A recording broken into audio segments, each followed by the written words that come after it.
سڵاوتان لەبێتوەم کاتتان باش بینەرانی خۆشەویستی تلڤیزیۆنی کۆمەڵە بە یارمەتی هاوڕێیانی هاوکارم لەگەڵتانم بۆ پێشکەشکردنی گەشتی هەواڵەکانی سەر لە بەیانی ڕۆژی سێشەممە سەرەتا سەرجێڕی گرنگترین هەواڵەکان.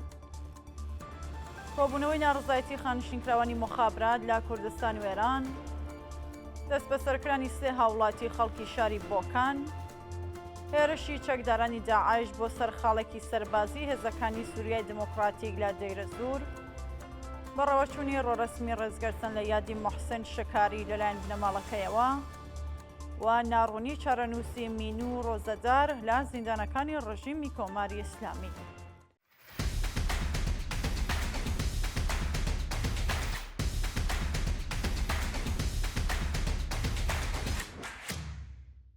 کۆبوونەوەی ناڕزایەتی خانشینکراوانی مخابرات لە کوردستان و ئێران. ڕۆژی ڕابردوو خانشینکراوانی مخابرات لە شارەکانی کرماشان، مەریوان، بیجار، سنە، تاران، تەورێز و چەند شاری دیکە ئێران دژ بە بایەخنەدانی بەرپرسانی ڕژیم بە ژیان و معیشەتیان کۆبوونەوە. بە پێو وێنانەی بەدەستمان گەیشتوون، خانشینکراوانی ناڕازی لە کۆبوونەوەکاندا بە وتنەوەی دروشم دژ بە دەسەڵاتی گەندەڵی ڕژیمی کۆماری ئیسلامی و ڕێخستنی چەندین ڕێپێوان لە شارە جیاوازەکان، خوازیاری بەرزکردنەوەی ئاستی حەقدەست بە پێ ڕێژەی هەڵاوسان، دابینکردنی بیمەی دەرمانی کارامە، پێدانی حەقدەست و مەزایەت دواخراوەکان و هەروەها ئازادی دەستبەجێ بەندکراوانی سیاسی و عەقیدەتی بوون. دەست بە سەرکردنی سێ هاوڵاتی خەڵکی شاری بۆکان.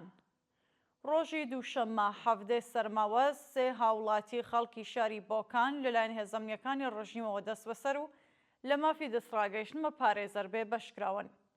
بەپێ راپۆرتەکان ئەو سێ هاوڵاتیە بەناوەکانی کاوە و قادر کۆڵا و سمکۆ یۆسپی پاش دەست بەسەرکرانیان لەلایەن هێزەکانی ئیدارەی دەسەڵاتی ڕژیمەوە ڕەوانەی گرتوخانەکانی ئەو ناوەندەکراون.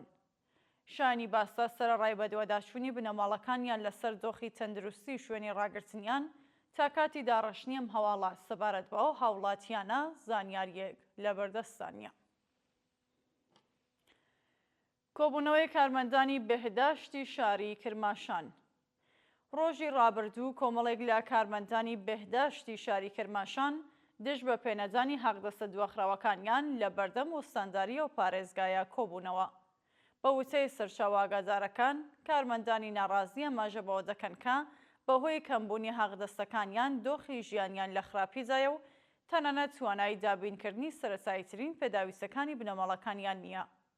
لە بەردەوامی کۆبوونەوەکەدا ناڕازیان خوازیاری پێدانی حەقدەست و مەزایەت دواخراوەکان، گۆڕانی گرێبەستەکانیان، بەرزکردنەوەی ئاستی حەقدەست بە پێ ڕێژەی هەڵاوسان، دابینکردنی ئیمکاناتی پێویستی پزیشکی و دەرمانی، وەزیهاتنی بەڵێنەکانی بەرپرسان و هەروەها هەڵوەشانەوەی حوکمی سێجارەی هەموو بەندکراوان بوو.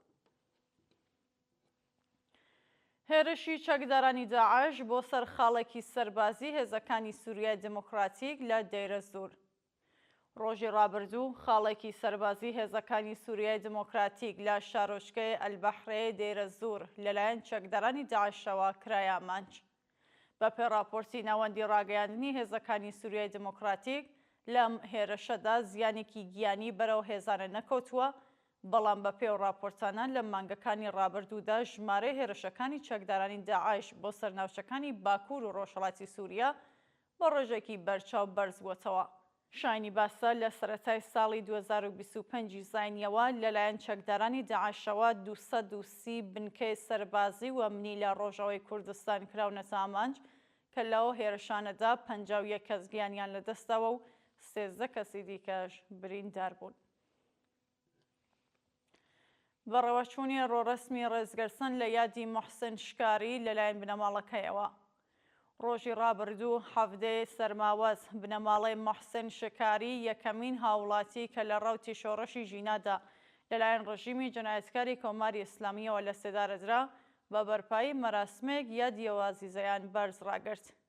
بە پێو وێنانێ بەدەستمان گەیشتوون، بنەماڵەیەوە گیان بەخت کردووە هاوکار لەگەڵ بنەماڵە دادخوازەکان و کۆمەڵێک لە چالاکانی مەدەنی بە وتنەوەی دروشم دژ بە ڕژیمی کۆماری ئیسلامی و دانانی گوڵی سوور لەسەر گوڵکۆی و قارەمانە ئەماژە بەوە دەکەن کە تا کاتی سزادانی تاوانباران بەردەوام ئەبن لە دادخوازی و ناڕزایەتی.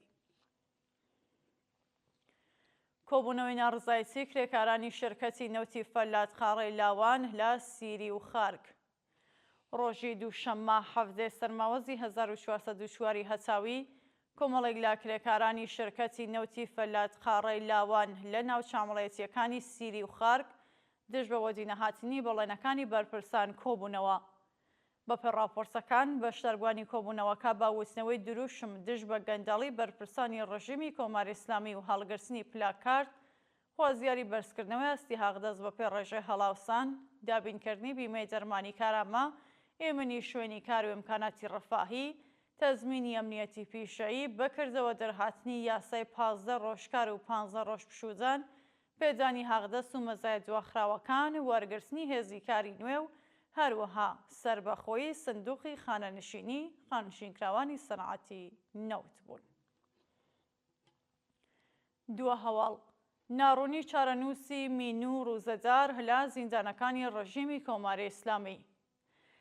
بەپێ راپۆرسەکان مینوو ڕووزەدار هاوڵاتی خەڵکی شاری تاران سەرەڕای تێپەڕبوونی 1 مانگ لە دەستبەسەرکرانی هێشتا چارەنووسی دیار نییە. بەپێ راپۆرسەکان ناوبراو ڕێکەوتی 15 سەرماوەز لەلایەن هێزەکانی هێزارای دەسەڵاتی ڕژیمەوە بات تونند و تیژیەوە دەستبەسەر و ڕەوانەیە گرتوخانەکانی دەسەڵات کراوە. شانی باسا و دەستبەسەرکراوە لە کاتی دەستبەسەرکردنیەوە تاکو ئێستا لە مافی دەستڕاگەیشتن بە دەرمان و هەروەها پەیوەندی لەگەڵ بنەماڵەکەی بێبەشکراوە و لە دۆخێکی زۆر خراپی تەندروستیشدایە. بینەرانی خۆشەویست، هەواڵەکانتان پێشکەشکرا، هەر شاد و ئاسوودە بن.